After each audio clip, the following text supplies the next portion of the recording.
So mga kameng, ibubuksan natin tong dumating nating parcel. So ano ba tong parcel na to mga kameng?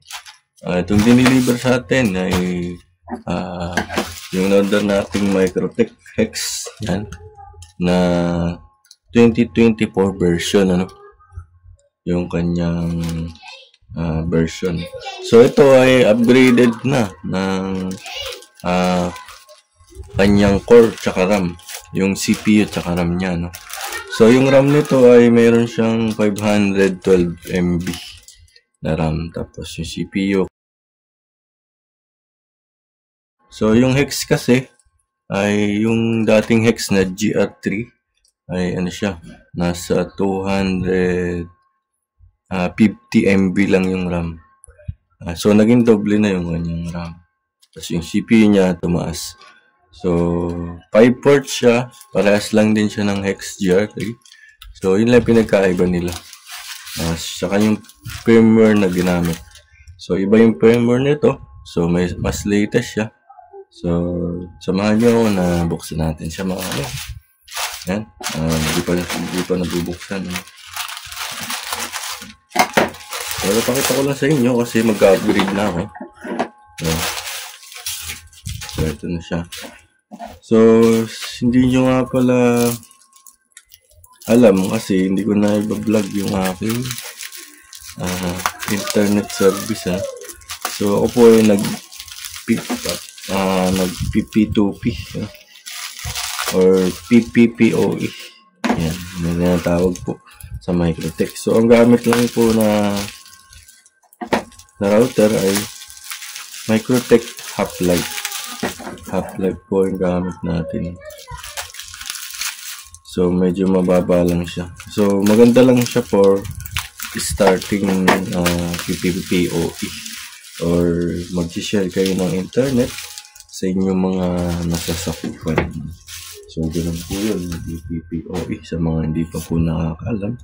So ito, in-order po natin yan sa IT warehouse, ano. So yun, meron silang thank you dito, no? So kung 5 star. So i-review natin kung maganda ba talaga.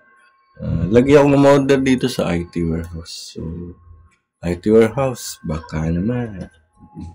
So ito natin Microtech na mga kameng. Maliit lang net po nito na Hex series. So ito yung kanyang ID. Ayan. So meron siyang Hex E50UG. Yan. So yung old Hex na nakikita nyo po ay GR3, no? Nakalagay po dito. So ito ay made in Lucania. So Hex series from ano to? Galing pa po ito ng Quezon City, ano? So yung warehouse nito. So buksan natin. Meg. So bukas nyo po. Makikita nyo na agad yung kanyang manual, ano? Yan. Quick guide. So yan. Ayan, quick guide. So mahaba-haba. Hindi naman natin ito binabasa kapag ano. So ito na tayo sa ating Microtech. So ang price nga pala nito mga kaming nasa 3,200 yan, nabili natin. So may voucher siya. So kung mayroon kayong voucher, makakalis pa yun. So may discount. Yan. So yung inorderan ko sa IT warehouse, ilalagay ko na lang po dyan sa description ng video kung saan ko nabili. Yan, click nyo na lang. So galing tong Shopee sa IT warehouse. Yan. So Hex series, meron po siyang LED indicator dito na 5. Tapos makita nyo po yung Microtech dito sa kanyang ibabaw. So sa kanya naman pong likod, meron po siyang power input na DC. 12 volts hanggang 28 volts po yung pwede sa kanya. So meron siyang reset button, power LED, and USR, user. Excuse me po. So meron tayo ditong 5 ports, no? Yung ating Ether 1 ay yung internet, no? PoE input na rin siya.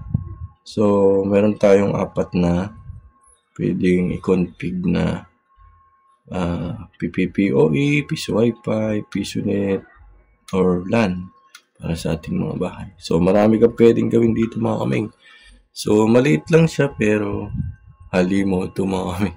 So, kaya mag-handle nito ng mga 100 plus users sa pagkakaalam ko. No? So, di ko pa naman natetesting pero yun yung capable sa kanya. Ayan. So, sa gilid, meron siyang mode. Ayan. Meron po siyang switch mode dito. Meron po siyang USB port. Ayan. Tapos yung kanyang ilalim, ito po. Hex. Ayan. So, meron siyang warranty seal. Ayan. So, 2025 po siya ng June. So, papakita ko sa inyo kung paano gumagana to kapag na-setup ko ng mga kaming. So, sa ngayon, yun lang muna yung ating share sa inyo. May papakita. Saka itong kanyang adapter. So, dito yung adapter niya. Ito yung itsura. Ayan. So, DC jack. Then, yung adapter niya. Yung adapter niya ay 0.3. Yan. 0.38 ampere. 0.38 ampere. Yan.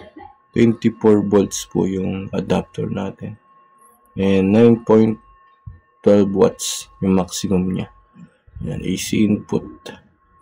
So, ayan po yung kanya adapter. So, maganda siya. So, isi-set up natin to. At ipapakita ko sa inyo yung ating munting internet service na set up sa ating nasasakupan mga. So, yun lang po sa video natin ngayon. Ayan. Ayan po yung kasama sa box niya kapag nag-order po kayo. Ayan. So, muli, ako po si Jimmy Tech na papasalamat po sa mga manonood. And kung bago ka lang po sa channel ko, like mo yung video natin kung nagustuhan mo, at subscribe ka and hit notification bell para updated po kayo pag may mga bago tayong video na i-upload sa ating channel. So, abangan nyo po yung ating MikroTik na setup. So, wala tayong MikroTik tutorial. Pero kung gusto niyo ng tutorial, pwede naman natin gawan ng mga tutorial. Okay? So, nag-upgrade lang po tayo. Yan. Salamat po sa panonood and God bless mga kamay.